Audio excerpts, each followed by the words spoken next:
to all of you. Welcome to the Forcecast. I'm Austin. And I'm Morgan. And we're going to start off actually on a little bit of a somber note today. We wanted to take this time, as Star Wars is one of our biggest things, wanted to take this time and pay tribute to Peter Mayhew, who passed away, what day was it? Just a couple days ago. It was a couple of days ago. I forget exactly. Let me take a quick look. Yeah, Peter Mayhew, the actor behind Chewbacca the Wookiee since A New Hope. Ever since the beginning days, all through every saga movie except Last Jedi and April 30th. April 30th. So just a couple days ago, passed away. Chewbacca and everything except for since the Last Jedi. So Last Jedi, Solo, and Rise of Skywalker has been Peter Mayhew. What a legend! Right, beautiful guy. Everyone loved him. Like Mark Hamill did a tribute to him because Mark Hamill just loves the guy. Harrison Ford did a very touching tribute, and he is not really a man, I think, of flowery words. No, but he gave one to Carrie Fisher as well. That's true. I don't think, everyone just loved Peter because he just had this energy that just was great. And I don't know, it's a sad day again in Star Wars. We lost another great one.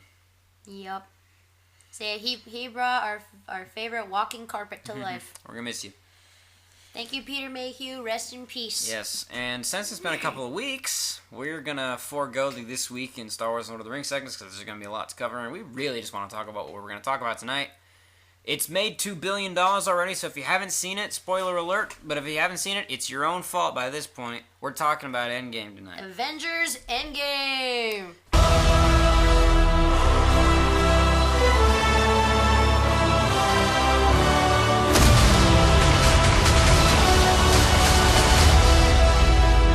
What can we say about that movie?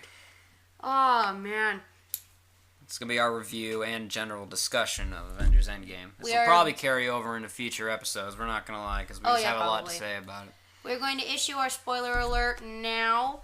If for whatever reason you still have not seen it after 2 weeks... It's your own fault. Yes, if you... And Marvel's already posting everything spoilery, so I guess we're not covering new territory here.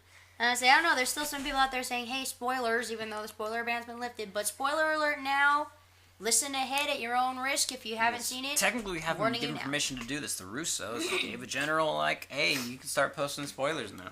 Yep, and we're posting the spoilers. I don't even think they did that for Infinity War. No, they did not. But this one, I think, has a lot more spoilers. Oh, my God. Because there's a lot more lasting spoilers. I'm just going to say this right now. That movie freaking blew my mind. The movie was amazing. Does not feel like 3 hours. Oh, it could be 3.5 hours and I wouldn't care. I wouldn't care. It could be 5 hours and I wouldn't care. Yeah. I'd love honestly, it's just so good. From the get-go, you knew it was going to suck, at least in the sense of, it was going to tear your heart out, because the very first scene is Hawkeye's family getting dusted. It's like, thanks. It's like, really? We knew we were going to see it, but right off the bat... Oh, I knew it had to be the first scene. There wasn't even, the usual Marvel intro that leads you into it. It just, the light suddenly went off, then boom, there it is. Well, then they played it afterwards like they did on Well, Guardians. yeah, I know, but... But yeah, I was just like, man, I knew it had to be the first scene, but I was not looking forward to seeing that. Yeah, that sucked. Hawkeye, is, a special favorite of mine. He's not my favorite. I loved Hawkeye so much. But he's he's high up there on my list of favorites. Since the first Avengers, I've loved him. And I feel like he's very underappreciated. I like what they did with him in this one. I think so too. He's a very underappreciated character. But yeah, there was a lot of, we're going to call it a lot of manful tears, as Tony Stark said. Lots of references too, let's not... Oh my gosh, there was references to so many of the past movies. It was great. It was really funny, because in the trailers they showed Tony Stark getting back to Earth, and everyone thought it was a huge spoiler. It's literally the first 5 minutes of the movie. Yeah. After they show Hawkeye's family getting dusted, he and Nebula get rescued by Carol Danvers. And then he's back on Earth. It's the first 5 minutes of the movie. I'm like, well, that's why they showed it. Sadly, he was not rescued by Korg like we suspected he would be. No, I wanted to be rescued by Korg. Korg was in the movie, though, and it made me so happy. But we'll get to that. We almost just need to start from the beginning, just go through the movie. You just recently saw it again, so you remember better how the plot went than me. Well, even that first scene when they're talking about what happened, when they're, filling in Carol and Nebula and Tony. Right. And Tony looks sickly as all get out. His little rant about... pretty much from Ultron to now, to Steve, was just powerful. That was heartbreaking for me. So because I'm like, oh crap, he's still not over what happened in Civil War. Cap doesn't care. Cap's fine with it, but... Well, and he probably realizes, he's been through hell, probably, and it's kind of giving him a break, I think, but... Well, Can I just say... We knew that Cap never lost respect for Tony. Well, of course not. But Like, the letter he left him at the end of Civil War was actually still pretty heartfelt. Well, he called him Earth's best defender in too. Avengers, in Infinity War. So, yeah, he still thinks the world of Tony. He still thinks And can I just say, Marvel's CGI technology in making Robert Downey Jr. look so skinny and sickly is, like, phenomenal. Yeah, because the trailers... Because I almost literally thought, did he lose weight for this? Well, in the trailers, he looks fine. In that shot, when he's talking to Pepper over the mask, he just looks fine. So it's clear that they CG'd him, and it looks great. I mean, they're de-aging. I legitimately believe that, like, he lost weight for that one little scene. I mean, it looked great. Oh, and, man. You know, the funny thing is to think about it, very quickly they do avenge the snap, but it was completely unfulfilling, because in the first 10 minutes of the film, they got Thanos. Yeah. They found his planet, they went to it, Carol beat him up a little bit, and Thor chopped his head off. He went for the head. He went for the head after chopping off the gauntlet and finding out the stones were gone. Which I was like, oh, crap. And I was like, well, they avenged him, but it was completely unsatisfying and unfulfilling. So I know, I've never felt more unsatisfied. I know, At I something thought that should have been satisfying. You think you'd be happy to see him dead, but in that moment, you're just like, I feel nothing. You feel nothing, and that was the idea, and I think that was very well accomplished because, you know, the stones are gone. We're like, yeah, if they have the stones, we'd be like, yeah, kill them, bring them back. But no stones, they were gone. So it was just, and he didn't even fight. Nope. They just freaking He beat the didn't crap resist out. them. They just freaking beat the because he was half dead. So they just beat the crap out of him, chopped his arm off, chopped his head off, and that's it.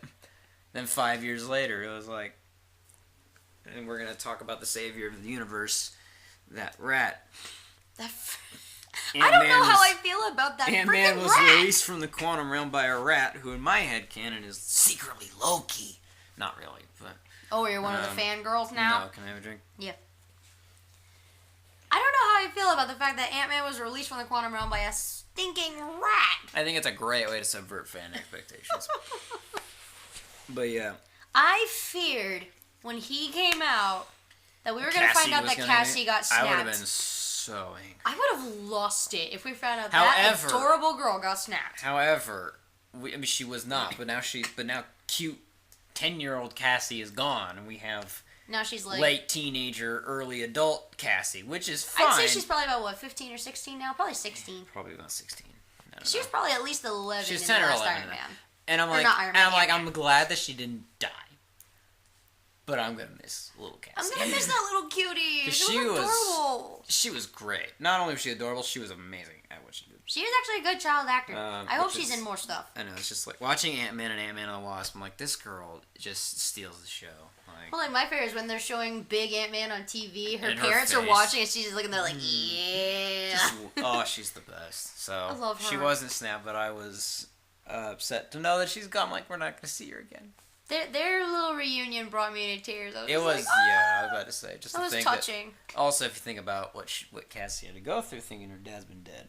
Well, like, he was her hero as a child. Mm-hmm. She Literally, revered him, and then he just suddenly disappears. Yep. That would suck. And we find out that Tony and Pepper got married, had a kid.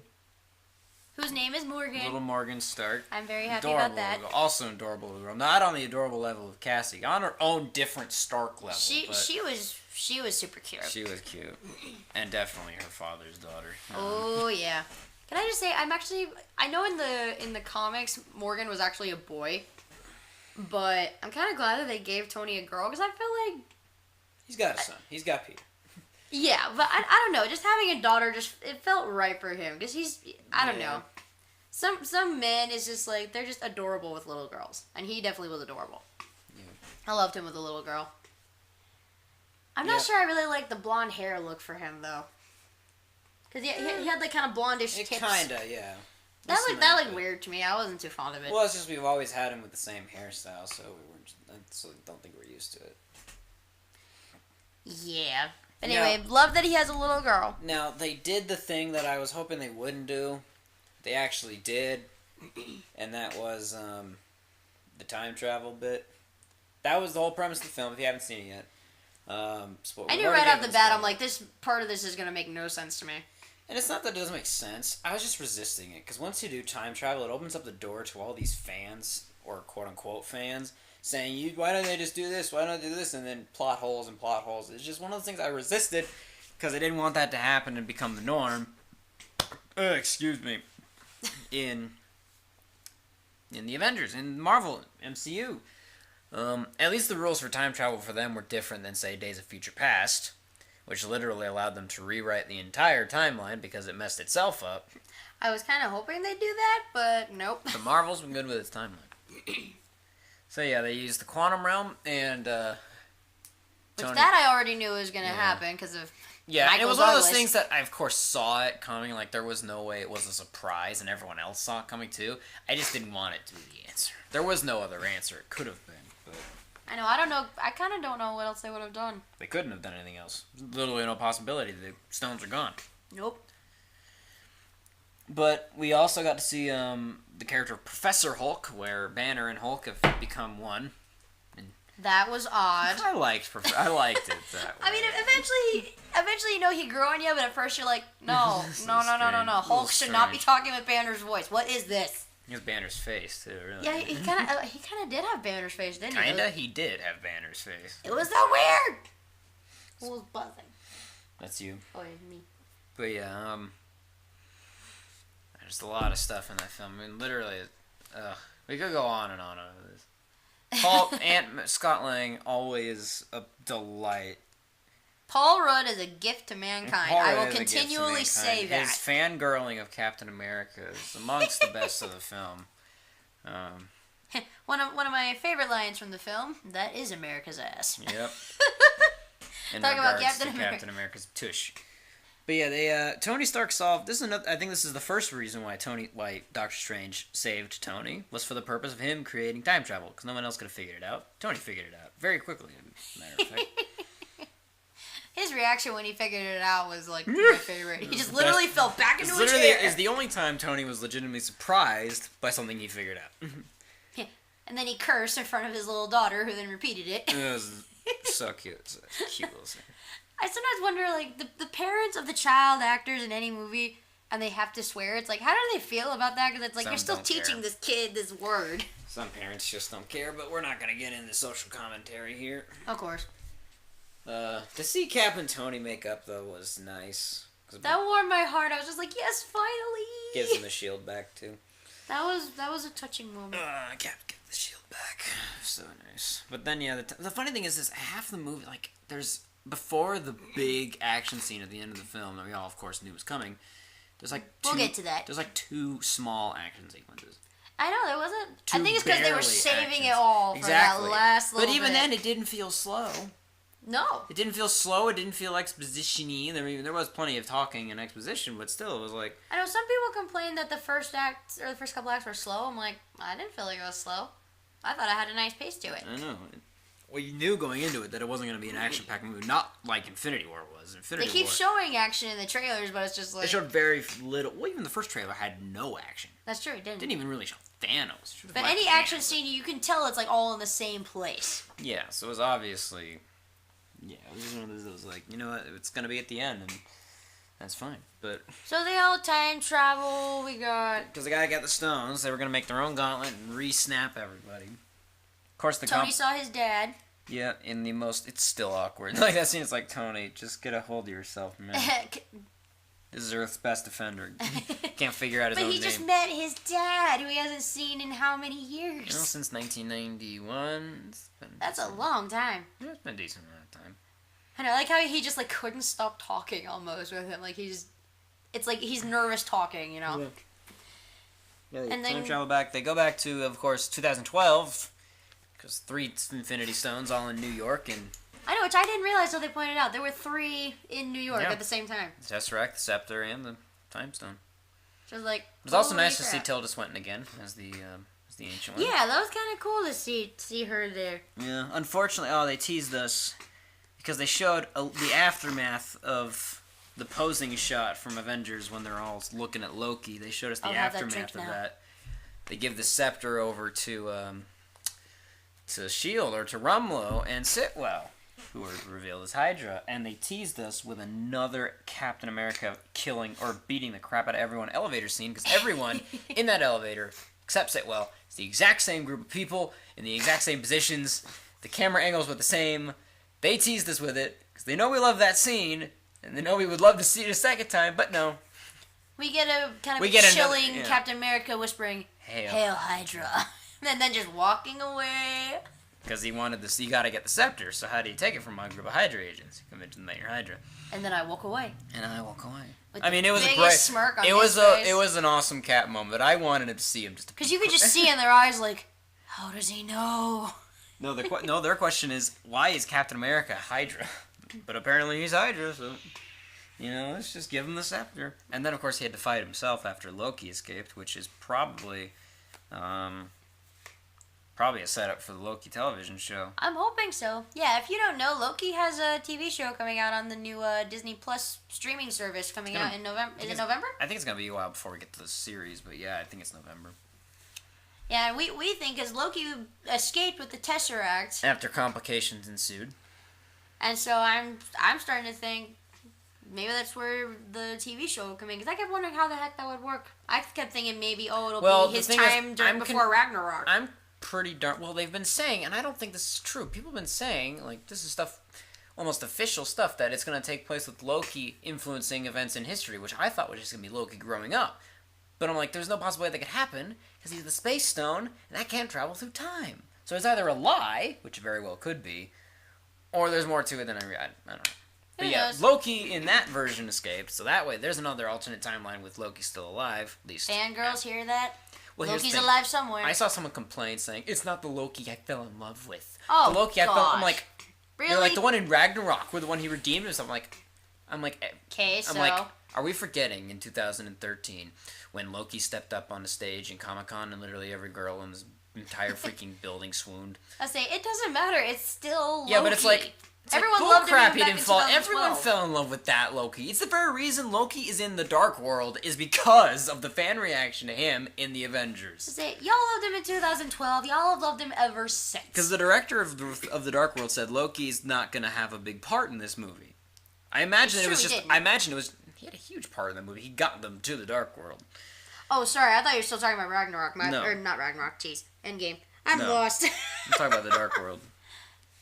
Okay, I gotcha. But yeah, Yeah, no, he did have a big part in that movie. Are you kidding? And we got another Thanos. I mean, technically same Thanos, just from 2014. Because Rhodey Nebula... Yeah, Rhodey Nebula. Clint and Natasha went back to 2014 to go get the Power Stone off of Morag. Which we got... No, that was Nebula and Rhodey. Clint and Natasha went to Vormir. Yes, I was getting to that. You just said Clint and Natasha went to Morag. Excuse me. You're getting them mixed up.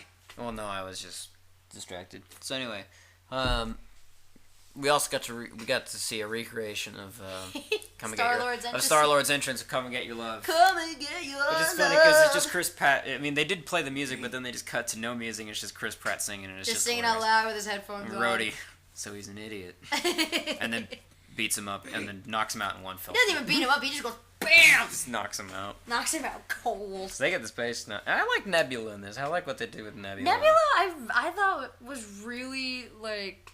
She was deep in this one. She takes let the past die, kill it if you have to, a little too far. Yeah. We'll get to that in a minute, though. Pretty much. Because complications ensue on their end when she, connects with the neural network to the other Nebula of that time. I saw someone complain about that. I'm like, are you kidding? I thought that was clever. Yeah, because that's evil Nebula and Thanos. I hated this Thanos more than the other Thanos. Because this Thanos was just mean. He was just a jerk. The other Thanos, That's putting it nicely. At least the other Thanos, we kind of felt for him because it made sense. But this Thanos, I just don't like you. I just hate you. You're just mean.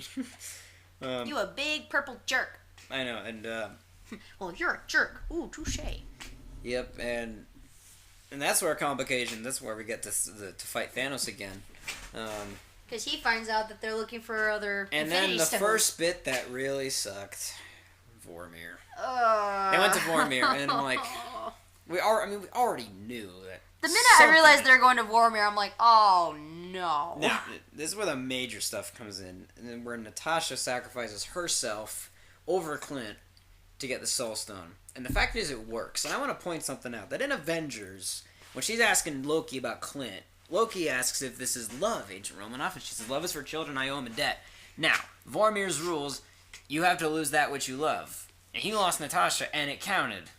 Now, I'm not saying, of course, that they were in love. He's married, and she knows he's that. Married and has 3 children. But, like, the fact that, it works. And the fact that Natasha's arc throughout the entire MCU has been one of the best. And one that needed more screen time, in my opinion. There was some stuff in Civil War that they didn't show. I've seen the deleted scenes. That's just really good for her. Even just there's these small little scenes. And I'm like, we needed these scenes, because they're just great for Natasha. A lot of people I've seen recently are kind of miffed that she didn't get a funeral. Yeah, but there was no time. Well, no. But someone's like, they couldn't have gone back to Vormir, got her body back. I'm like, probably not. I don't know, but then, like, someone also pointed out, they're like, this is Natasha. She didn't really know a lot of people. The Avengers are really all she had. So even if there was a funeral, it probably would have been just a small, more private one, really. Yeah. And it wouldn't have really been much to do with it, And the thing is, what happened in the end wouldn't have been possible without her. Like, none of it would have been possible. No. Natasha single-handedly is responsible for everything that happened later in the movie. Because See, now, personally, I didn't quite see it coming because she's a bigger character than Hawkeye was. That's why it had to happen. But that's just it. I didn't think it would happen because I'm like, they wouldn't dare kill off such a major character. Now, I love Hawkeye, don't get me wrong, but I was like, he's a more minor character. Maybe they'll just let him go. They wouldn't dare kill off such a major... We've been expecting this for a year Well, okay, I knew that the whole Tony or Cap rumors were going around, but nobody thought Black Widow. It's been going around since Infinity War. I know. But I mean, like... I kind of... I think I remember suspecting that Black Widow was going to die. Because I was realizing that everyone lost at least one person in the snap, except Natasha. The people closest to her were the original 5 other Avengers, and none of them were dead. That's true. So I was like, if anyone's gonna die, it's Natasha, because she lost nobody close to her. That was, for one thing, just seeing the two of them fighting just to get to the edge. Yeah, they were was like fighting nope, and stop, zapping each stop. other and near exploding each other to jump off because they both thought they had to do it.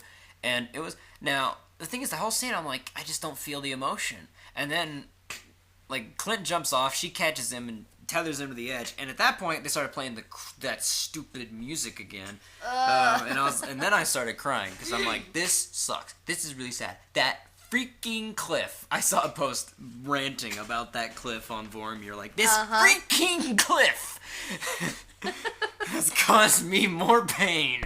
We lost Gamora to that cliff, and now we've lost Natasha. Natasha to that cliff.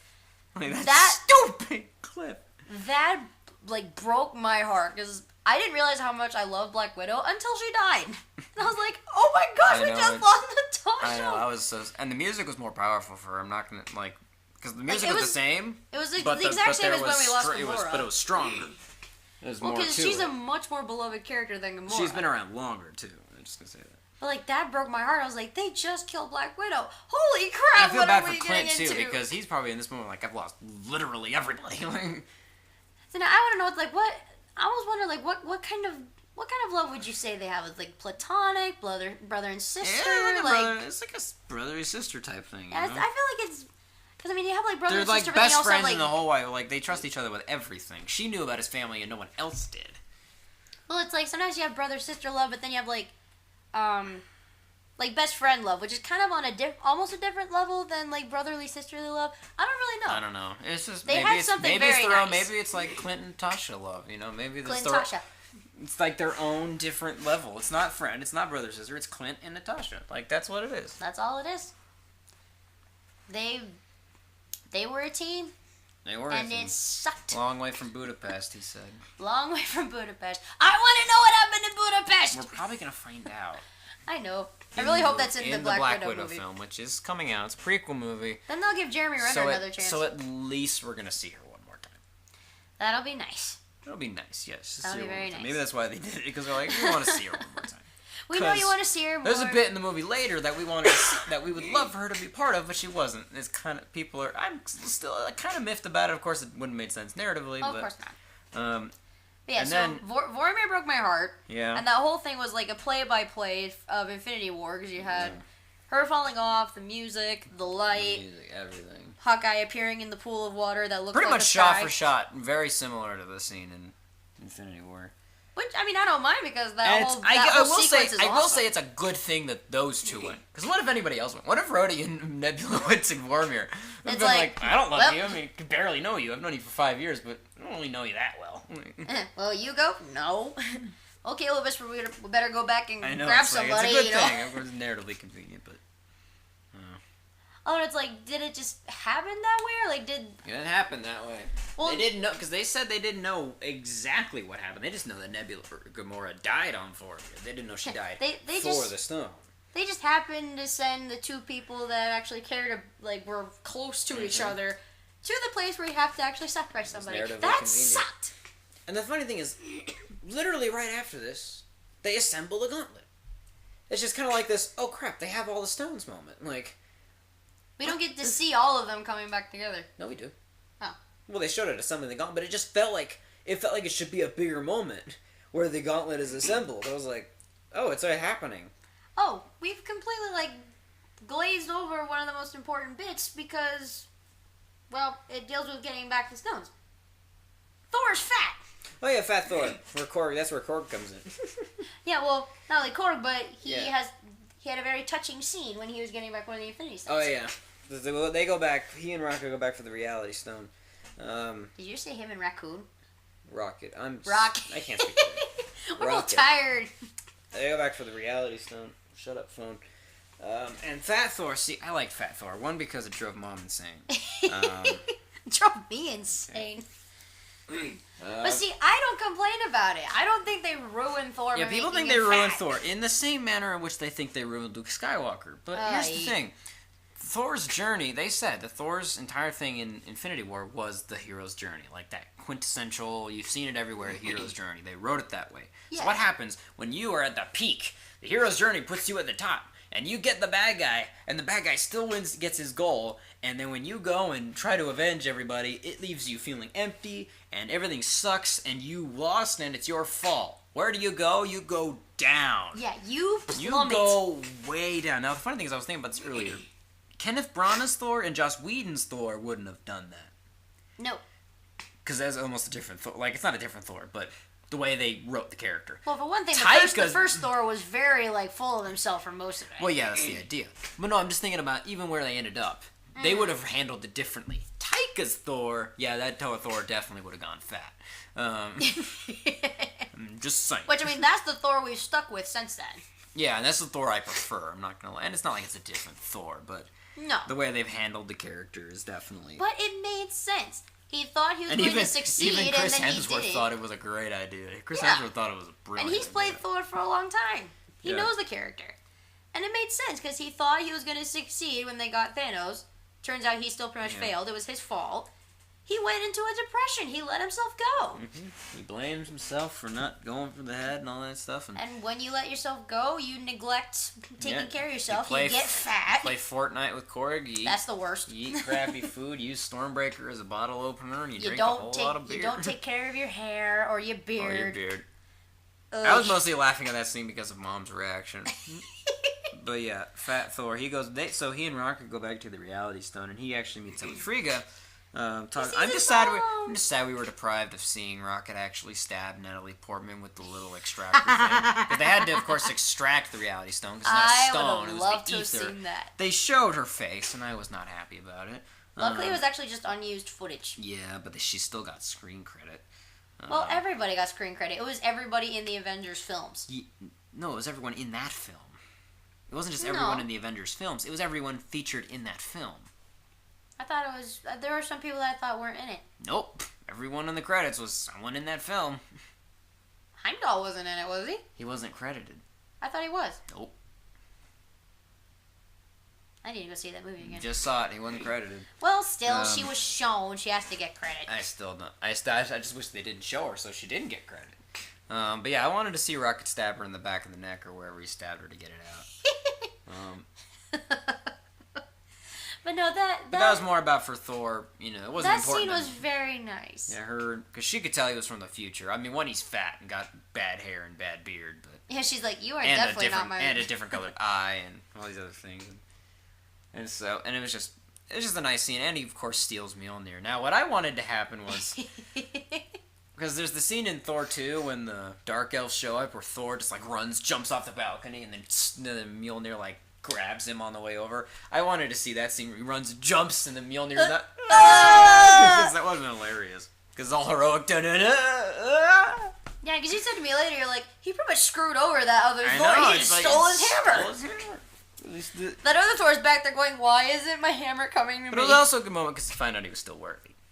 After 5 years of drinking and eating and playing Fortnite. I would think playing Fortnite alone makes you instantly unworthy, but... Ouch. Well, I found I mean, Korg was playing. I don't know. I imagine he was. There was a post I found on Facebook that somebody had made, and it was pictures of Thor when he first got Mjolnir, and then from later on in the movie, that said, your depression does not make you any less worthy. Yeah. And I was like, that's deep. That's deep. And I think that was a good thing. Just... That even in the midst of that terrible state he's in, he was still worthy of Mjolnir. Yep. So he took Mjolnir back to present. And then we got the re-snap. Or the undo snap. Snapped by the Incredible Hulk himself. Also, someone pointed out, Avengers. Tony suggests that the Hulk saved Banner's life. And Banner asks, saved it for what exactly? And Tony says, I guess we'll find out. Of course, Tony didn't know, but foreshadowing. Of course, yeah. Foreshadowing. Because he said most of the radiation coming from the stones was gamma. Of course, the stones almost killed Thanos when he snapped, and so anyone else would have, even Thor probably would have died. So, of course, he was able to withstand it and re-snap. See, but here's the thing, though. He put the thing on with all the stones on at once. Thanos got him one at a time, was able to adjust to the power. That nearly killed Hulk. Oh, yeah. At least he was still able to snap in the middle of it. Yep, he did the re-snap, the reverse snap, but then, of course, they sent evil Nebula back instead of good Nebula.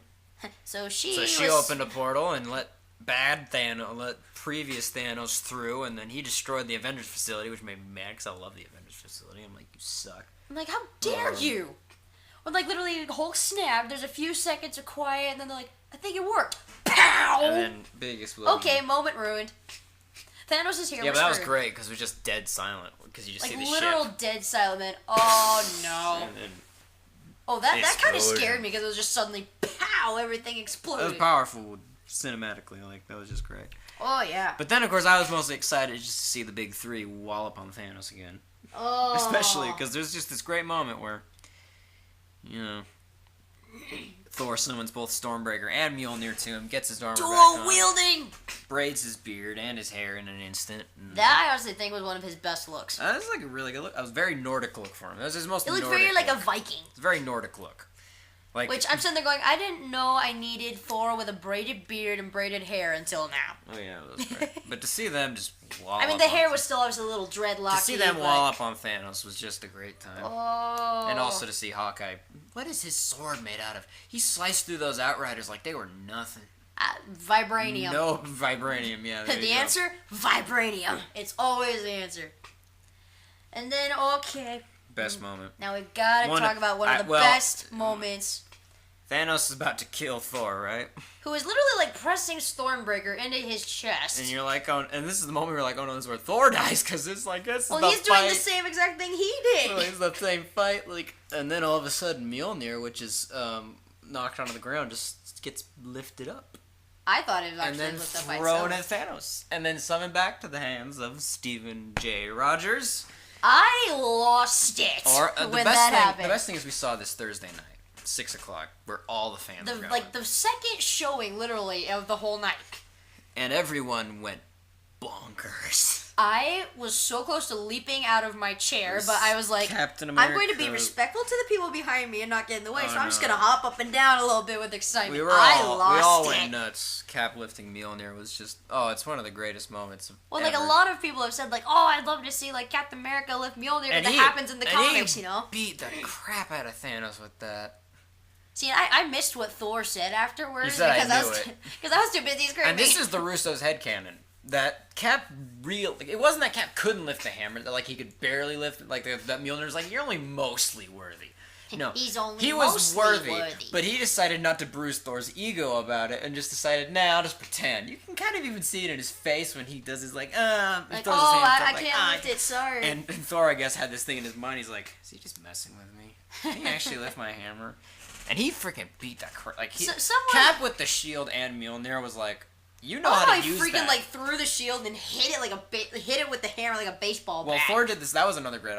Thor did the same with Stormbreaker and Mjolnir. That's true, he did. He freaking threw up Mjolnir and hit it like a baseball bat with Stormbreaker. I was like, that's how you use it. I saw an article that said the Russo brothers are pulling a J.K. Rowling with the whole Cap lifting the hammer thing, where it's like, oh, he's always been able to lift the hammer. It's like, yeah, but they're better than Rowling. They're better. How is this comparative for Rowling? Well, they're coming out and saying, oh, well, he always was able to do this. It's like, well, we don't know that. I never doubted it. Well, that's kind of their headcanon, so. Well, it's just basically... Joss Whedon has They're claiming they're retconning. I'm like, no, they're not. They're not retconning anything. But just because he freaking walloped on, and he used that thing like a pro. I'm like, dang, Cap, have you just that shot of when he got it and then turned back with this look of determination? I was just like, oh, you're gonna get your butt kicked now. It was so dramatic, and so it was just like, yes! Yeah, I feel like that's when Banner needed to come back and repeat what he did in Infinity War. You guys are screwed now. Yeah. That's what I felt like. I'm like, whoa. No, it's just like, this is a great moment. Because we've been waiting for it. But then Thanos still whipped his butt, though. No, broke his shield. He broke the shield. He chipped it bit by bit. With that giant sword. Yeah, that sword was gnarly, man. That sword was a beastly cracked right thing. through vibranium. Like, that's a scary thing. I know, the minute he hit it, you could tell it cut through it. I was like, oh, and in my opinion, the second greatest shot in the whole film. Because everyone has been knocked to the side. Everyone else is buried beneath the Avengers facility. Hawkeye's trying to get out. He gets cornered by evil Nebula, who takes the gauntlet, but then past Gamora, who's still good Gamora, because it was pre-betrayal Gamora, but she was thinking about betraying him, Gamora. And then good Nebula show up, and Nebula kills evil Gamora. And I'm like, she shot her dead on. I'm like, again, that takes let the past die, kill it if you have to, a little too seriously. A little bit. But at the same time, that was very symbolic of Nebula, that she's like, was, I mean, I am not the same person I almost have expected her to make some sort of quip of, like, I've often thought about killing myself. Ooh, dang. Because that would have been, like, yeah, exactly. It would have been like, yeah, I don't know how I would have felt about that. Yeah. That's kind of dark. Exactly. I thought it was going to happen, though, just the way the scene went. And then, of course, Hulk and Rhodey and Rocket were trapped beneath the facility, and Ant-Man's going to save him because he can turn ginormous, you know. And Iron Man gets smacked to the side, and Thor gets smacked to the side by Thanos, and then Cap has his shield broken, and he's thrown like 100 yards away, when all of a sudden every freaking one in Thanos' army shows up. And this is literally everyone that we fought. It's the Chitauri. It's the Leviathans that carry the Chitauri. It's the Sakaran soldiers from Guardians of the Galaxy are there, too. It's the Black Order, who I remember when I first saw them, I was like, oh, it's you. No. I was like, I thought we dealt with you. I guess it's you. It's the past versions, and the Outriders from Infinity War. I'm like, this is everyone. Like, this is the rogues gallery here. And then Thanos, he's like, you know what, I'm going to really enjoy burning this planet to the ground. He also told us that he changed his tactic while he monologued to our heroes for a bit. By saying that, realizing, because he found out through Nebula that, you know, he succeeded in the future, but that no one liked it because they were resistant. So he was like, you know what, I'm just going to wipe out the entire universe and recreate a new one where no one even knows about that other universe. Which I'm like, that's just a... I'm like, why didn't you do that to begin with? I don't know, but... That's just a jerk move. That's but then he threatened her. He's like, you know what, you made this personal. I'm like, I'm going to enjoy burning this to the ground. And then greatest shot. On the left, Captain America. It's very wide shot. But on the left, Captain America, broken shield, standing there, ready. All alone. To fight Thanos, the Black Order, and his entire freaking army. A ship is in the background. It's just like, I'm like, this is a powerful... And I was expecting, there's a line that Captain America said to him in the comics that I was really hoping he would say in that moment, where he says, as long as one man stands against you, you will never claim victory. I was hoping he would say that. Why didn't he say that? I know, I was like, this is where he says it, isn't it? Maybe they just wanted to show that instead of him saying it. I guess, yeah. I guess that's movie telling. That's cinematic storytelling, so it makes sense. But where he tightens the shield strap. And then he kind of limps upward, you know. I'm going to Photoshop a picture when screen caps of that movie come out in really high quality. I can already find one for you. I know. But I'm going to find that shot and I'm going to Photoshop those words onto it. You can probably find the word. You can probably Google the exact words. I forget the exact words. I know, but I want to make my own version. But it's just and it's just this moment where he's going to... I thought that's where he's going to die. Because I was like, oh boy. It's Cap against everyone. I was hoping that was the moment he would say his famous line that he's never said to everybody else. Yeah, but then... And then... You hear you hear very faintly, Cap, over his headset. Now, first off, I want to say, how did everyone get onto the radio frequency? It's literally everyone was on it, even freaking... I don't question it. Okay, so all of a sudden you hear Cap, and then you hear Cap. It's Sam. On your left. As a sling ring portal opens. Right behind him. The first three through, Black Panther, Okoye, Shuri. Sam flies through. All of a sudden, all these different portals start opening, and we get freaking Valkyrie on a freaking Pegasus in full armor with a spear leading an Asgardian army. You got, I mentioned Sam. You got another portal opens from Titan. You got Doctor Strange, Drax, Mantis, Star-Lord, Spider-Man. Spider-Man! Oh, I think he got the best cheer out of everybody. Oh, heck yeah, he did. Howard the Duck was there too. Screw Howard the Duck. The Ravagers come through. The freaking Wakandan army comes through with their ships. M'Baku! We got M'Baku. We got the Wasp showed up. And then all of a sudden Ant-Man or Giant Man more regularly just busts through, and he's got Rhodey, who somehow got a new set of armor, and I don't know where he got it from. But that was. Then we got yeah, Hulk showed up with Rocket, and then you got. Oh, every freaking buddy was there. Got, Wanda was there. We got Wanda Doctor Strange. We got Wanda, Wong. Wasp. I already listed Doctor Strange. But literally, it's just this huge, crazy, literally everyone's here, and the music is building, and you know where the music's going. I have never cheered so much and so loudly in my life. The best part was, everyone is cheering, right? Everyone is showing up, and it's just like this huge fan service thing. I cried while I was cheering. I was so happy. Everyone's showing up, everyone's cheering. And then, Thor and Iron Man, they take their positions in the crowd, and Hawkeye's, and everyone's there. The Wakandan army starts chanting. Mm-hmm. I hope the audience would chant. Bombay! I hope the audience would chant back, but they didn't. So I was like, what? If they maybe done it a little longer, I would have. Yeah. And then, of course, it's like just this line-up shot. Everyone's taking their poses, and Avengers! Mjolnir comes in. And then the best part is, we're all cheering, right? We hear Cap say Avengers. And a dead silent. And then he goes silent. Assemble. So good. So good.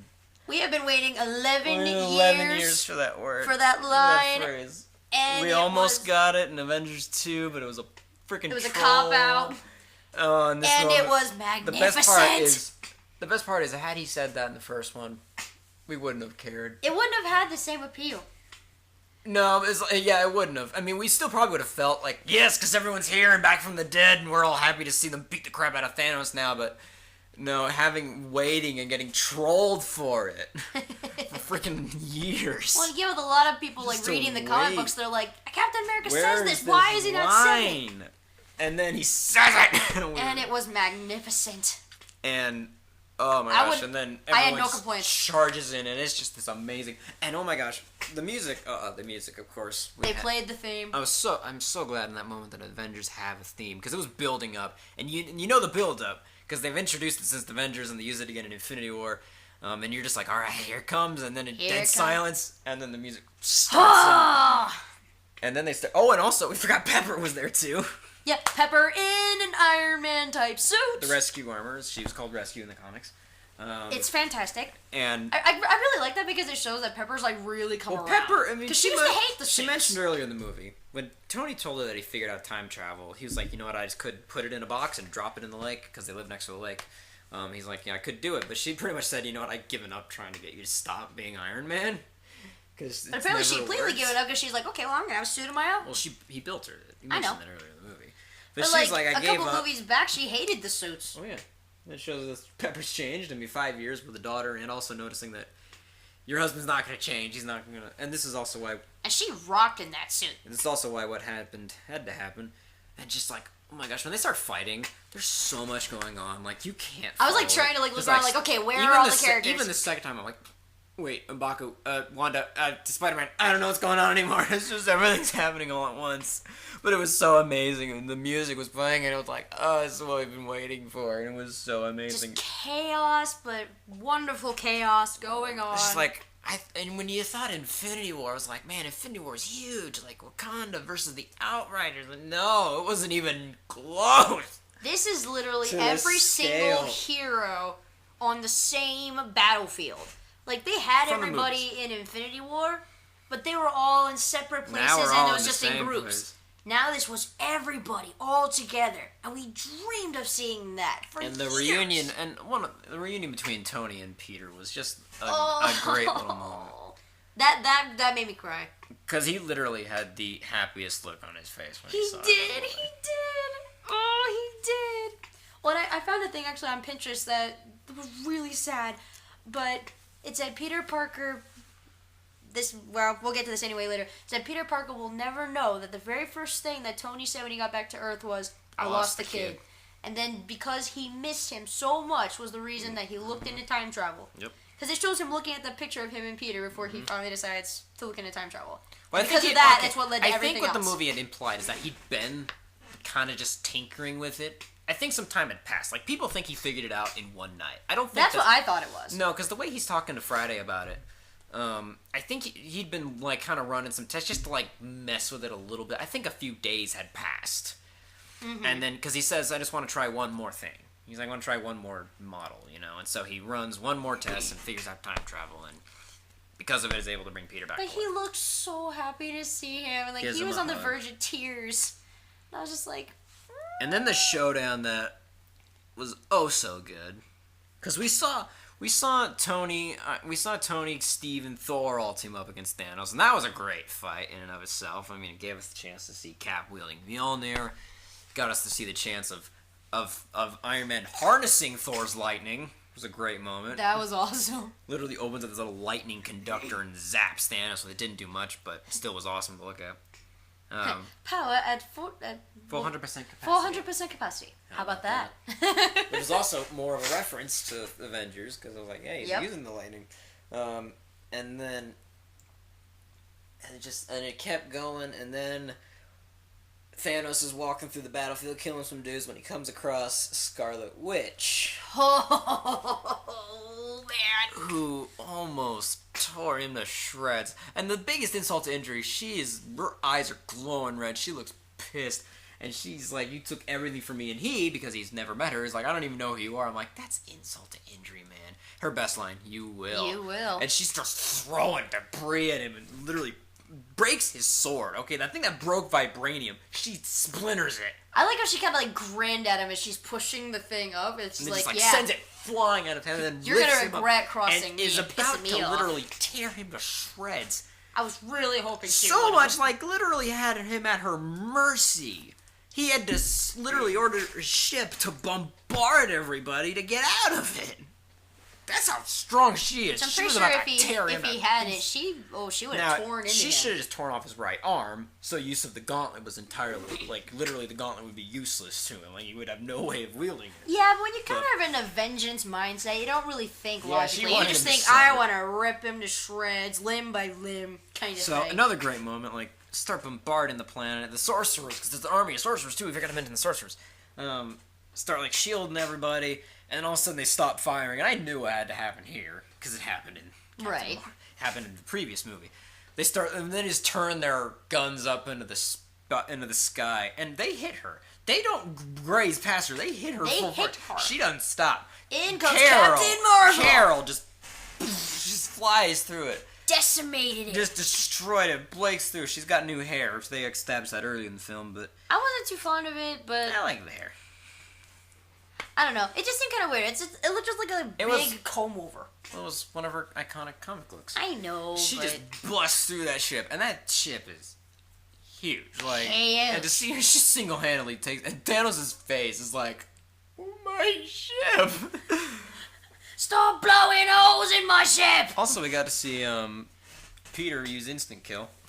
Yeah, with his cool Spidey suit. Previously in that shot, he turns on instant kill, and his legs, it's literally him just clutching the Infinity Gauntlet, because Clint handed it off to T'Challa, who had to hand it off to Spider-Man. Clint, give it to me.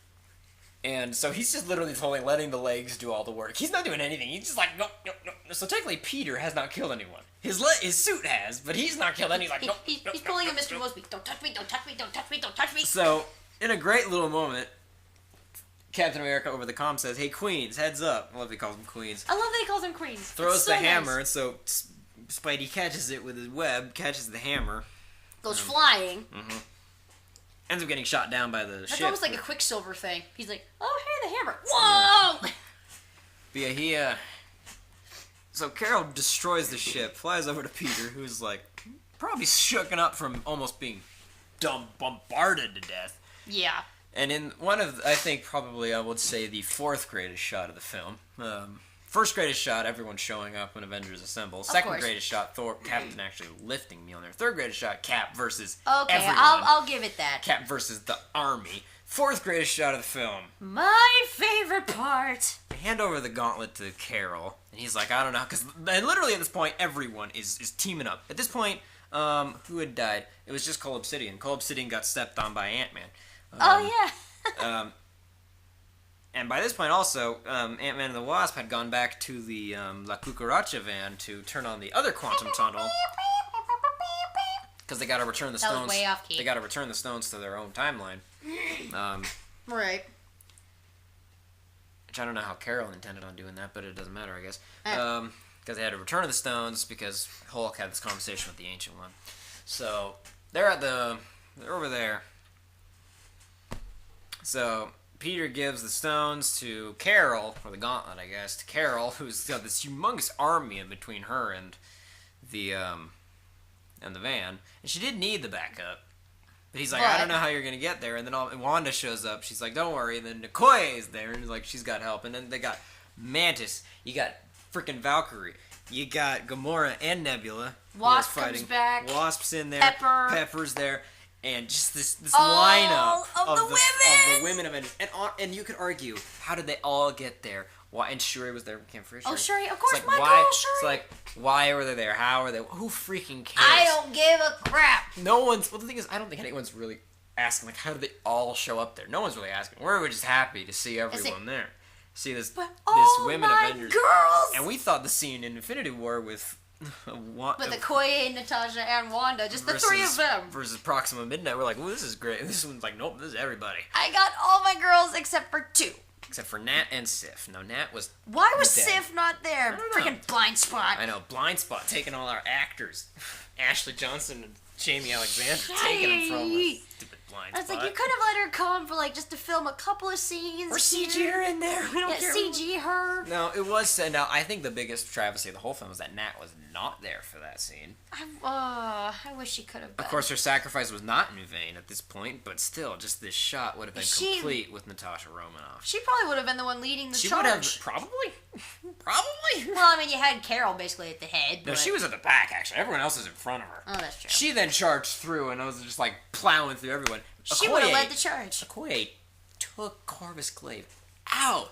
My girl Okoye! Threw him and then threw him over her shoulder. I was like, dang! In like one shot, I was like, You do not mess with the Wakandan general! And Valkyrie and Wanda both took out a Leviathan single-handedly. I'll point that out. Woo-hoo-hoo. Valkyrie just ran alongside him with her spear and Pegasus, just cut him open. I was like, that was the second time I nearly leapt from my seat. Because if y'all know me by now, I love my female heroines. You could argue it's just fan service, but so was that whole freaking fight. We didn't care.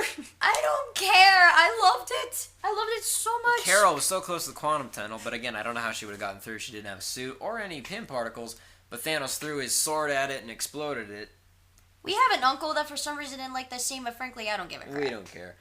Which then led to the showdown we've been waiting to see with Carol versus Thanos. Oh, that rocked. Great moment. He almost snaps. I almost freaked out because he almost snapped. He I got was the like, gauntlet. no! He went to do it, but then Carol caught him and then held his hand open. And great moment. He can't move, so he's just like, I'm gonna headbutt her because I'm gonna crush her because she's a woman because I'm sexist. So he headbutts her. She doesn't even flinch. She doesn't even blink. He legit nope. looks like, oh crap. Well, what do you do? He's like, this is my only option. He's like, I don't know what to do. Now, for whatever reason, she does this thing where she puts her fist into his hand to keep it open, and then she lifts her other hand up, but doesn't do anything. Like, you blast him in the face with a photon blast. That's what you do in this moment, Carol. You don't just pose there. You blast him in the face, because he takes the Power Stone, pulls it out of the gauntlet, and then punches her with it, sends her flying. I honestly thought he killed her in that moment. Now, I thought he killed her too. I'm like, did he just kill her? Like, there's no way he just killed her. I want to point out really quickly, the only two times Thanos got this, oh crap, I'm screwed look, against the women. Was versus Scarlet Witch and Captain Marvel. Two very powerful women. Two of the strongest men. Power to the women. And this is a great, and it wasn't pandering. wasn't. It was No. great, but who cared? Who freaking cared? It was a great moment. Well, see, and it made sense because Scarlet Witch was angry at him because he destroyed her true love, and she's angry. Who's dead, by the way. Yeah, he's dead. Because he didn't get snapped. So, I mean, she's He got his head pissed crushed as in. heck, and she wants to rip him apart. Then you have Captain Marvel, who's... He's just a badass. She's the Wonder Woman of the Marvel Universe, who's basically unstoppable. And so it's like, Then he yeah, freaking laid her it all out. made sense. And then this moment that just... earlier in the fight, Tony asked Strange if this was the one. He says he saw 14 million futures. Is this the one where we win? And he's like, if I tell you, it can't happen. And in the midst of this fight, the river starts to overflow into the compound. So Doctor Strange, being awesome like he always is holding this thing at bay like Moses, man. Holding it up in a tornado. He didn't And part it, though. Tony went for the gauntlet before Carol to try to fight Thanos off, but Thanos just knocked him aside. Oh, and also this great moment that I almost forgot about, so we saw it again, where Thor and Cap almost had Thanos, like they were trying to push Stormbreaker into his freaking face. But once again, it was just one of those moments where Thanos is tough, man. Like He was really I tough remember in this thinking, one. I remember thinking when they first were fighting him, I was like, they have a better chance because he doesn't have the gauntlet. He still laid them out. Oh, yeah. Like literally, This Thanos was a little more savage. It was literally one of the... Thanos so far has been really the only villain where I have legitimately questioned if our heroes can defeat this guy. Oh, yeah. Because I was like... They just, even without the gauntlet, I was like, he's still laying them out. The Thanos in this one was a lot more savage than the other one. I think it's because... literally thinking about it, because he seemed like a very different Thanos. Literally thinking about it, I think it was because it was before Gamora left him. I think after Gamora left, he really started to become a more heartfelt guy. Like, his reasonings were still there for the things he was doing, but I think the reason is because of Gamora. Well, and I feel like when he started getting the stones, he was like, he just had confidence, like, oh yeah, I'll just knock these guys out, no problem, I'm powerful. This guy, he was just like, he did whatever he could. This moment was powerful, but still was not making me happy. Strange looks at Tony, and Strange's face throughout since he looked in the future, you can tell he knew. He looks over at Tony and just raises one finger. One finger. And Tony gets this look of like, because Tony throughout the movie is talking about undoing what's been done, like bringing everybody back, but not undoing the last 5 years, because he's a daughter at home. He's happy. He doesn't want to lose that daughter. And Tony gets this face that is just pure heartbreak, because he just got Peter back. Pepper is on his side for once, not fighting. They had that back-to-back moment. Yeah, back-to-back moment. That it was like was husband and wife fantastic. fighting. It was just like, I love this moment. Husband and wife on the battlefield, taking him out. Woo! He's got a daughter at home. He's happy, and he gets it's just pure heartbreak. He goes. You think? I mean, they make it look like he's just trying to get the gauntlet off Thanos, but Like he everybody goes at him, and Thanos throws him off. He just his line, "I am inevitable," and nothing. Nothing. Tony has grabbed all the... Now, what I noticed is that Thanos is looking at the gauntlet. He would have noticed that the stone, at least the time stone, was gone. Because he's looking at the gauntlet, and the thumb is clearly visible, and there's clearly nothing on it. I'm like, why didn't Thanos notice that? Maybe he's just too hubris, but... Tony has all the stones, and I want to say that when the gauntlet was assembled for Thanos and the Hulk, they were, like, shouting in pain... And just like clutching, Tony gets the gauntlet, his own gauntlet assembled very quickly because of nanotech, of course, and he just kind of tenses up. He's strongest Avenger.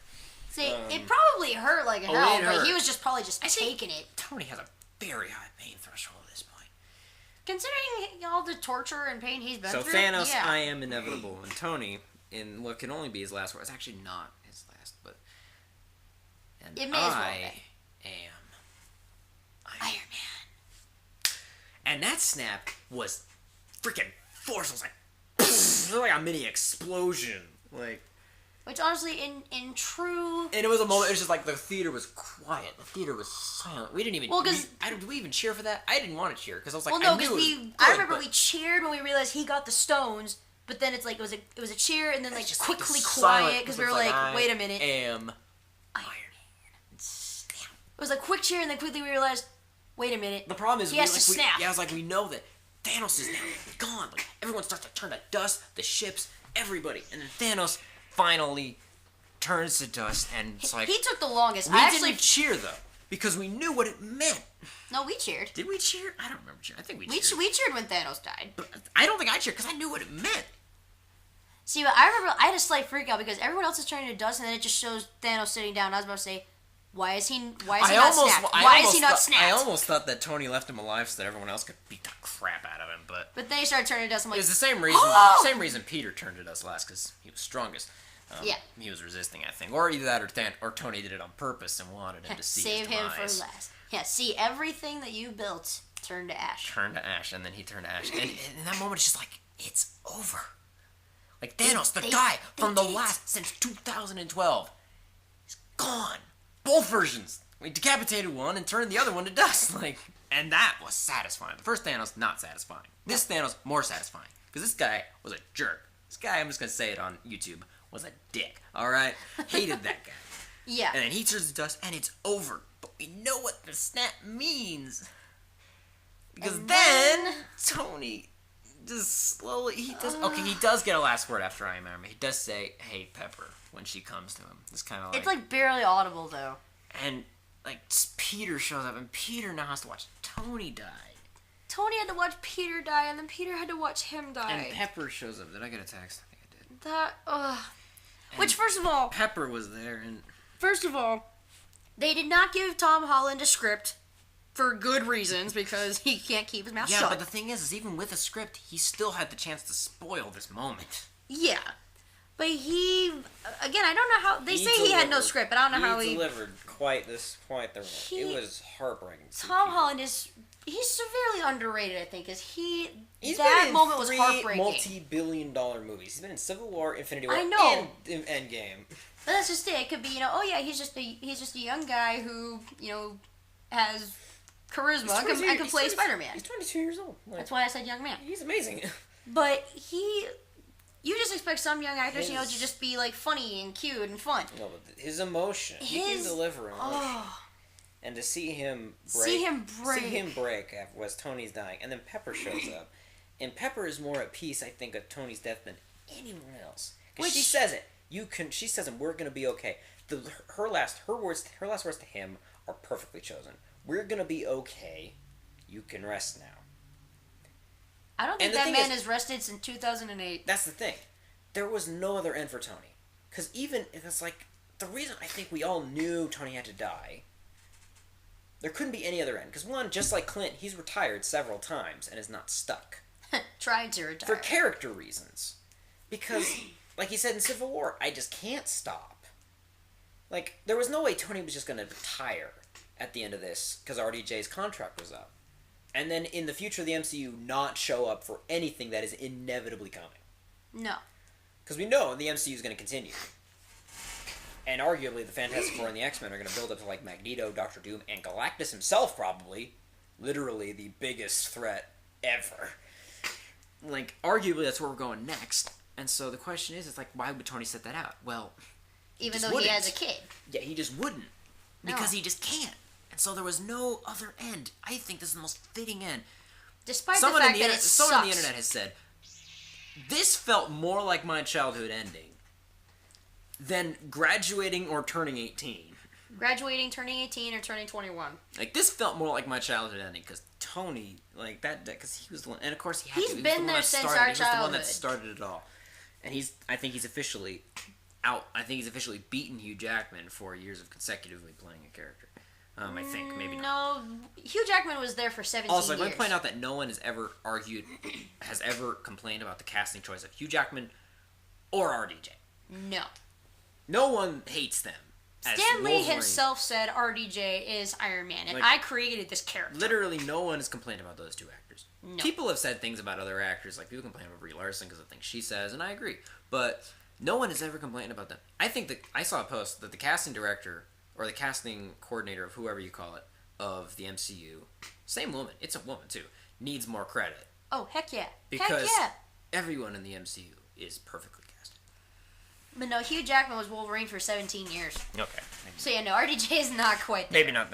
Maybe what Mom read was wrong then. But either way, it's just it was. Despite the fact that we had to see him die, it was fitting. It was just And it was just hard. Like, I cried for several minutes straight. Oh, I did too. Because like, when he snapped, like, just to see it happen, and Peter, and Pepper, and Cap, and everyone else was there. And then immediately followed up with a funeral, where they send this little thing out onto the lake. Where was the casket? There was no casket. They just sent this thing out onto the lake. There wasn't one. Unless that was his ashes, but I don't know. But it was like a little wreath. I was afraid he was going to turn to dust. I was afraid that he was going to get dusted. I really would have lost it if that had happened. He just died. It took everything I had to not openly sob, because I didn't want to obviously, like, be loud. They sent this little wreath out. But it took everything. With the first Stark reactor that said proof that Tony Stark has a heart. That made me cry even more. Sent that out on a wreath. And also his last will and testament to his family, of course. In true hologram fashion. Yeah, with a hologram with his phrase that established previously in the film by Little Morgan Stark, "I love you 3000," his final words, looking straight at his daughter. I don't know how, but of course, no one really asks why. Knew. And just her face. She was like, she's a full 5-year-old girl. How does she process that? Like, oh my god. Well, she's probably like how Cassie was when Ant-Man disappeared.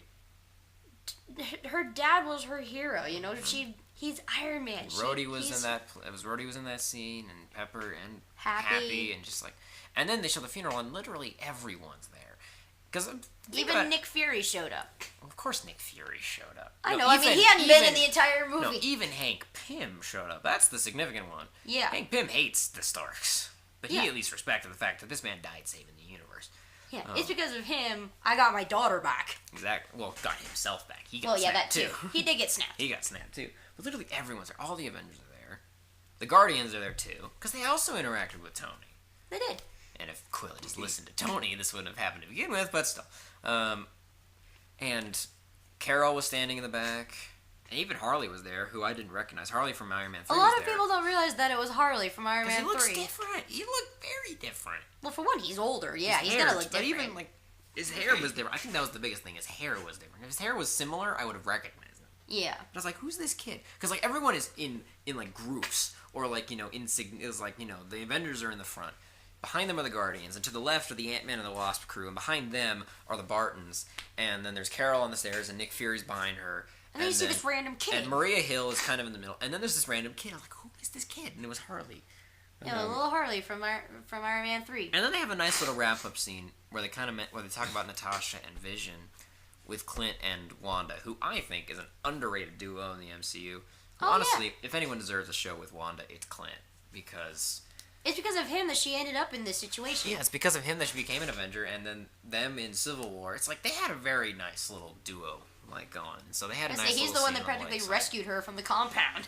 He did rescue her from the compound. I retire for 5 minutes, everything goes to shit. But they had a really nice little thing going. And they had a nice scene. And then, of course, the scene where Cap has to return the stones. They built another little quantum bridge, a little quantum tunnel. He has to return the stones exactly where they came from, and the Russos did confirm he did meet Red Skull again. They haven't told us exactly what happened. Of course, they won't. Steven, son of a bitch. So, he goes to return the stones. He also goes to return Mjolnir. But he doesn't come back. Now, Bucky, who's also there, we neglected to mention that he was there. Oh yeah, Bucky's been in this film. We never mentioned him. Bucky knew what was going to happen. Because he said to Steve, "I'm going to miss you." Yeah, I think Steve told him. Sam and Hulk were like, "Oh yeah, he's just going to pop up in 10 seconds. It's going to take as long as he needs, but it's going to be 10 seconds for us." He doesn't come back through the bridge. Bucky looks over to the lakeside, and there's this guy sitting there, and it's Steve, but he's like old. He's easily 107 years old at this point. Which, can I just say that, once again... The CGI or the prosthetics, whatever they used on him. Was it CG? Because I thought Peggy in Winter Soldier was... prosthetics? It was not. It was CG. Oh. It looked great. Yeah, he legit looked like a very old man. Old Steve Rogers. And I think one of the most significant things that no one saw coming in this moment was the handing off of another Captain America shield, it was a different one, to not Bucky Barnes, Sam Wilson. I know, everyone thought it'd be Bucky because he's his best friend. Because Sam says, "I just think it's going to be crap to live in a world without Captain America." And he's like, "Well, by the way, this is yours." And he gives him the shield. See, personally, I love Sam. He's one of my favorite characters, partly because he is funny, but because I think he's a fantastic character. He barely even knew Captain America, and yet he was just like, you know what? I'm gonna help you. I'm gonna follow you. Because he's a patriot. Yeah, he's a patriot, and he joined up with Captain America like without even hesitating. Captain America needs my help. There's no better reason to get back out, he says. Yep, and he's been by Captain America's side ever since, and I love it. Because he says that he's like, I decided to stay behind and try some of that life Tony told me to do. Kind of like, the simple life. We, of course, and earlier in the film, when they went back to the 70s to get some more pin particles and the Space Stone, because Loki escaped with the Space Stone, he saw Peggy. And it was that moment I was like, that whole scene in the 70s was just closure. I knew that Tony had to die after he talked to his father, because it was a great closure moment for him with his dad. And then him seeing Peggy, I was like, this seals the deal. He's going back in time eventually, he's going to stay with Peggy. Yep. Well, I know a lot of people were like saying that. Obviously, he went back to stay with Peggy. Yeah, people have been predicting that too with the time travel thing, and so he gives Sam the shield, and Bucky also gives Sam this little nod of approval, like that's yours, man. And this is my thought. I always wonder that because again, I think Steve talked to Bucky, saying, "I'm gonna go back and Bucky. Isn't that what I said? Keep going. Yeah. Oh, I think that Steve talked to Bucky beforehand and said, "I'm gonna go back. I'm gonna return the stones, but I'm gonna stay with Peggy." And I also wonder if he told him, I'm going to come back in the future and then I'm going to give Sam... Or no. I think he offered the shield probably to Bucky first, is my thought. Because, I mean, he's his best and closest friend. I don't know why he wouldn't offer it to Bucky in the first place. But I almost wonder if either Bucky said, no, I don't want it, or if maybe he said Sam would be a better fit. Well, here's the writer's reason why. I think what's going to happen after the show... Because the thing is, in this moment, I was like, this is the setup for the show. The Falcon and the Winter Soldier Disney Plus show. This is the setup right here. Bucky, or, Sam trying to figure out how to be Captain America and Bucky helping him. But they mentioned the reason they didn't give it to Bucky is because they're going to keep the mantle of White Wolf. So I think after the show, he's going to go back to Wakanda. And hopefully be in Black Panther too. Because I wanted to see more of that. I wanted to see Black Panther and White Wolf together. Because he's they didn't just give him that title for nothing. No. I imagine they had plans with it. It was more than just an excuse for him to stay in Wakanda. There was a reason behind it. So they said they didn't give it to him because. Well, I wonder if maybe he's like, nah, I'm gonna retire to Wakanda. Maybe he just said give it to him because he's suited for this life. Yeah. So I think it's gonna be Falcon and I think many of these shows are talking about like the Loki, the Scarlet Witch, and these. I think they're like mini series that they're not gonna go on and on and on forever. I think they're gonna be very. It'd be kind of nice if they did. But I think it's gonna be them figuring out him as Captain America. And then Bucky's going to go back to Wakanda and hopefully be in Black Panther too, which has been confirmed. Maybe I say, why would they have it together if they're just going to be separate the whole time? Well, they're not. It's going to be them trying to figure it out together, and then after the show's over, Bucky's going to go back to Wakanda. Oh, okay, I see. I thought you meant like at the beginning of the show. No, they can keep the mantle of the White Wolf. That's why they didn't give it to Bucky, because Bucky they've both been Captain America before after the, multiple deaths of Steve Rogers. Both of them have taken the mantle of Captain America. Well, again, I maybe just think Bucky, he was probably offered it first, and then he said, nope, I'm going to retire to Wakanda, give it to Sam. I think that's one of the because he looked okay with it. Yeah, he was fine with it. I don't think Bucky wanted the shield to begin with, honestly. Probably not. I don't think he would want to be Captain America. But that was a powerful moment for me. It's a big moment, and that's an unexpected moment. And then the final shot of the film. Well, wait a minute. Once again, we skipped another part with Thor. Him and Valkyrie. Oh, yeah. Passing of the mantle. Yes, because New Asgard has been established in Norway. And he gives the mantle of leader to Valkyrie, and then goes to what hopefully is the greatest sequel setup in history. He goes with the Guardians of the Galaxy. Because he's decided, he's like, you know what, I'm not... Because his mom gave him a bit of advice early in the movie. She's like, maybe we should stop... He's like, we all are supposed to be someone. Maybe we should just be who we are. He's like, well, I'm supposed to be king, but I don't want to be king, so I'm just going to be who I am. He doesn't really know who that is. He kind of knows who that is. So he goes with the Guardians. And by golly... Please let that be the setup for Guardians 3. It's up to James Gunn whether or not it happens. James Gunn better be freaking smart. James Gunn. And it only makes sense because they're going to fight Adam Warlock. Adam Warlock is one of the most powerful people in the Marvel Universe. Thor is one of the most powerful people in the Marvel Universe. The Guardians can't stand up to him on their own. No. I want to see Guardians 3 with Thor. Because him and Guardians Star-Lord... of the Galaxy Volume 3, him and Thor Star-Lord, 4. Him and Star-Lord, their dynamic is hilarious. I want to see it. The only thing that would make it better is if they didn't show this, but freaking retcon it, have Korg be there too, because I want to see Korg and Drax interact, because that's just hilarious. See, we want to see Drax and Korg interacting, being buddies. Korg and Meek were also at the final fight. Yeah. Forgot to mention that. Well, and then we also want to see Thor and Star-Lord, working out on the Bowflex. Yeah. fighting rid of some over of that fat. fighting over what song to listen to. Like Star-Lord gets up and changes it to something else, and then Thor gets up and changes it to Led Zeppelin or AC/DC, and then just have this going for 5 minutes. This could be the first 5 minutes of the film. No one's gonna care. Like nothing happens in the story. They just keep getting up and changing the music. And instead of it being Guardians of the Galaxy 3, it'd be as Guardians of the Galaxy. Yeah, he calls them as Guardians of the Galaxy, which is also a reference to the comics, because that was the thing. The minute he said that, I'm like, please let that be the title. Please? It's Guardians of the Galaxy Volume 3, but next to it needs to be spray painted AS right next to Guardians.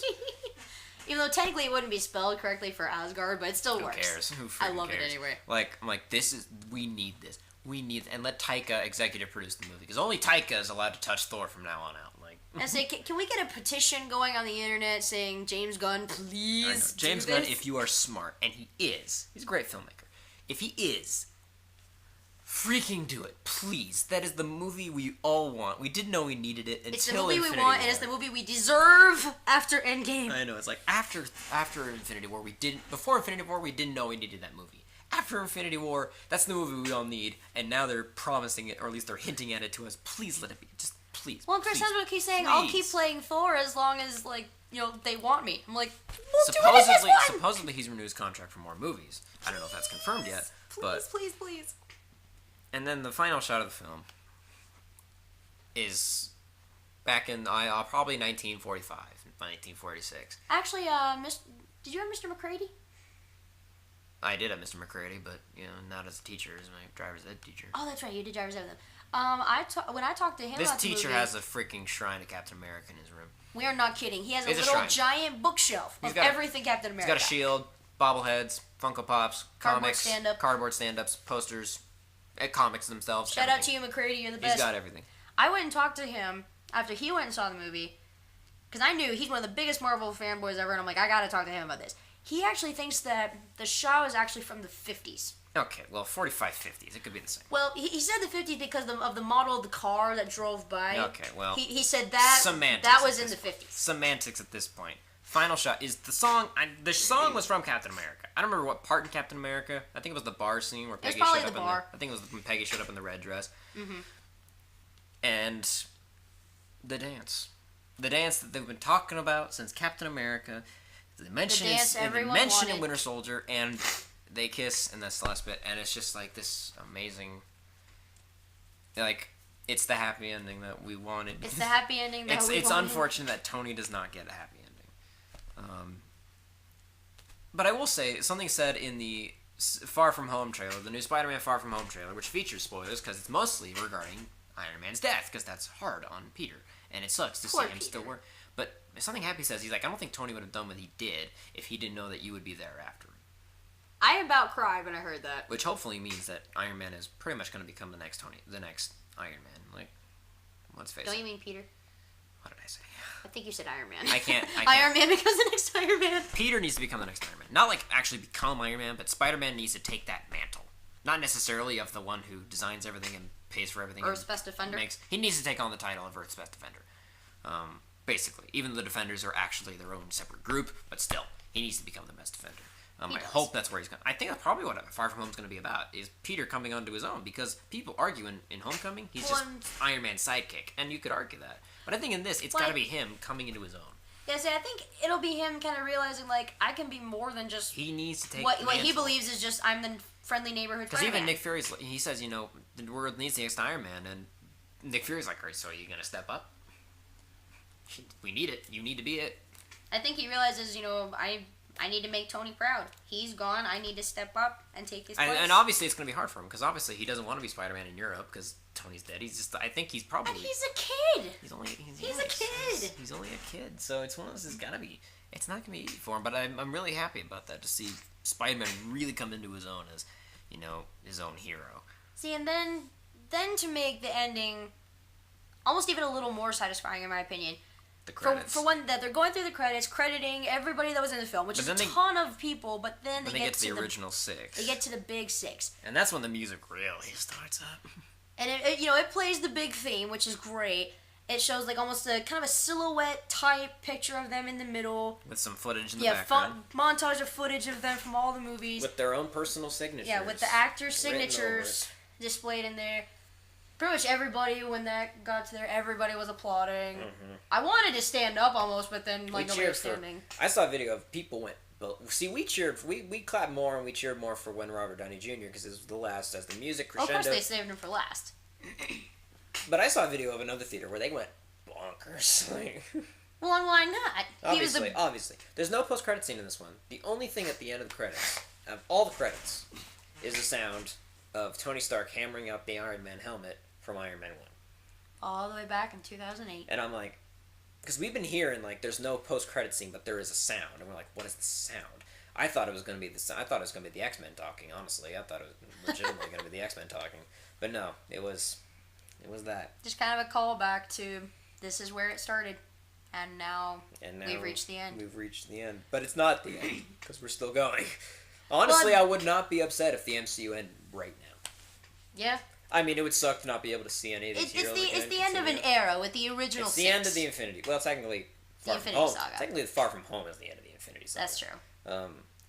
See, and there was another thing I found on Pinterest where it showed the end of the first Iron Man with him saying, "I am Iron Man," and then him saying, "I am Iron Man" in Endgame, and it said somewhere between these two moments, we all grew up. It's 11 years.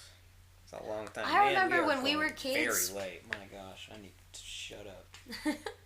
I remember when we were kids, you know, and Iron Man was coming out. Our parents went and saw it. We had no interest because we had no clue who Iron Man was. All we knew was pretty much Batman. And superhero movies at that time were not the greatest. Dark Knight was that year, and that's true. That's Dark Knight.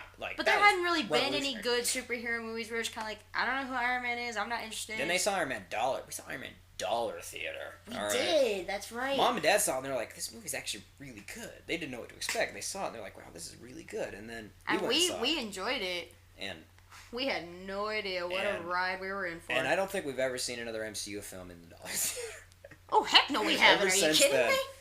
I mean, if we did, it was after we'd already seen it, like, maybe once or twice in the big theater, and they were like, okay, let's go see it again. And to think of how big it's become and how well and masterfully crafted the whole cinematic universe was. We had no idea that one film would create so much. How well it was built and how well it was casted. You gotta give the credit to the casting people, or the casting woman. You gotta give credit, of course, to Jon Favreau for making such an awesome film. RDJ, of course, the godfather of the MCU. But, of course, everyone else. Chris Hemsworth, of course, the original 6. Everyone else in between. Oh my gosh. This is technically a review of the film. 9 out of 10. Gotta give it a 9 out of 10. 9.5 even. I give 9.5. Because, of course, it's not a perfect film. Of course not. No movie is. I've seen... Well, I just take away the 0.5 because it was time travel, and time travel always confuses me. But it's fantastic. I have no words to describe it. I feel like everyone listening to this has seen the film, but I would hope so. See it again. See it 1,000 times. Never stop watching this film. Despite the fact that it kills you by the end of it. Oh, it's so amazing. It was just great. Which I want to throw this one more thing out here, just a little bit of trivia. Tony Stark's last words were originally not his last words. No, they had to. He was not supposed to say anything. But then the Russo brothers were like, this is a character who has lived and breathed by snarky remarks and quips and witty, comments, witty banter. And they're like, we gotta have something. They went through a million different options, and then one of their editors was like, who has been the editor for years. Yeah. He was like, well, why don't we just maybe have him say what he said at the end of Iron Man 1? And they immediately were like, get this in the script and get Robert in here tomorrow. Which part was kind of like, why did they not think of this originally? That was that was the start of his legacy. He was a superhero that outright said, I am a superhero. Because before you only had Batman saying, no one can know who I am. No one must know my secret identity. Mm-hmm. You have Clark Kent throwing on a pair of glasses and saying, I'm in disguise. Tony Stark comes out and just outright says, I am Iron Man. Changes the whole thing of superheroes. Our whole view of superheroes. And that was... I think there were multiple moments where the MCU changed forever, and that was one of them. That almost defined it. That was... But and from there on, the only one with a secret identity is Peter Parker. Pretty much. Because that's part of Peter's thing. But even then, it's slowly dwindling, because they show, of course, Aunt May knows, And Aunt Ned May knows. And MJ's figured it out. They said that in the trailer. She's Yeah. figured it out because she's smart and it's obvious. And RDJ had improvised that final line from the. Most of that script is is improvised because they. Is it Black Sabbath or who is it? Who is it that sings? Black Sabbath. Is it Black Sabbath? Yeah, because he took it from the Black Sabbath song. And probably almost wants to go, RDJ, why did you not think to do that for your final moment in Endgame in the first place? I don't know. But honestly, I don't think I would have accepted any other line. No, nothing else would work. Especially after Thanos says, I am inevitable. It's kind of like, I how else do you follow up Which with is that also other a comic, than... Which is also a comic line. Like, Yeah. that's from the comic. Well, Thanos is inevitable. Yeah. But it's just kind of like, how do you follow that up without that iconic line of can't. Tony Stark's? You can't. Nothing else would work. Frankly, I had no complaints about this film. Again, other than time travel, but that's just me personally. As things come up, I realize there's a couple things that I'm like, but I can look past. I can forgive. I forgive movies. Unless they're just like, just too much. There's a couple of things here and there I'm like, you know what, I can look past it. Yeah. But still, it's like a freaking amazing movie. And of course, the most perfect wrap up you could ever ask for It was amazing, everything. heartbreaking, thrilling, funny, awesome. Just so much. There's I almost, so like, much to legit, it. when Cap said assemble, I cheered so hard I almost passed out. Because I was so Yeah. stressed for that whole fight, like, not knowing who was going to die and when that happened. I was just so happy and so... Yeah, he legit but nearly passed out. I was freaking, like, I've never gotten so into a movie except then. Also because I didn't get to cheer for Infinity War. Because the days we saw it, no one cheered, really. Not, at least not this level of cheering. See, I had gone opening night. went. I got to cheer. I had built up, even since The Force Awakens, because no one cheered in that one either. Nope. I was just like, let's do this. Oh, it was so... I lost my so- voice after so that. emotional. My We need to my end voice is already kind of halfway gone. But I knew after that, I'm like, yeah, my voice is going to be shot after this. We need to call this, because Maddie and Alex are waiting for me. For what? We're going to meet up. So, Oh, okay. we need to end this right now. 9.5 out of 10 for Avengers Endgame. Maybe I'll give it like a 9.8. 9.9999999 Yeah. out The of like 10. 0.001%. Because the movie's amazing, and I love it, and it better dadgum win an Oscar. I don't even care if it doesn't win Best Picture. If it wins Best Picture, I'll be insanely happy. If it does not, it at least needs to win Best Visual Effects, or at least Best Lead Actor for Robert Downey Jr. Yeah, how is How has he hasn't Robert won Downey anything. Jr. not won an Oscar? I don't think he's won an Oscar ever. How has he not won an Oscar for... He needs to freaking win an Oscar. Alright, he needs an Oscar for Best Lead Actor as freaking Iron Man. He'd better. Because I don't think the movie is Best Picture material, at least in how the Academy rates its Best Pictures. Best Visual Effects, I'm surprised Infinity War didn't win Best Visual Effects. I'm still pissed about that. It needs to win Best Visual Effects because the visuals are amazing. Robert Downey Jr. deserves a freaking Oscar. Yes, he does. And even if not for his performance, for what he's done as Tony Stark. It's basically because of him. All of this even came to pass because Iron Man. You did could well argue, enough. yeah, I was about to say, you could argue that over if Downey Jr. no one would have liked Iron Man as much. Nope. Because Nope. he is Iron Man. He And we need is to end Iron right now because I need to go. Go see it. Please help it to beat Avatar's record. It's almost there, people. Come on, we can do it. It's nearly there. It's Help us almost there. beat it to be the highest grossing box office. Even though Disney owns both, so they don't care. We basically just want to beat Avatar. We don't like a Avatar. terrible film. We don't and like beat Avatar. out James We Cameron. don't like Avatar one bit. We don't like James Cameron even more. We need to go. Thank you so much for tuning into the Forcecast. If you like this, please make sure to hit that like button. Leave us a comment or send us an email, please, at forcecast327@gmail.com. Because we want to hear, we want to talk about what you want to talk about. You know, we want to hear from you. We appreciate you guys listening in. May the Force be with you. See you later.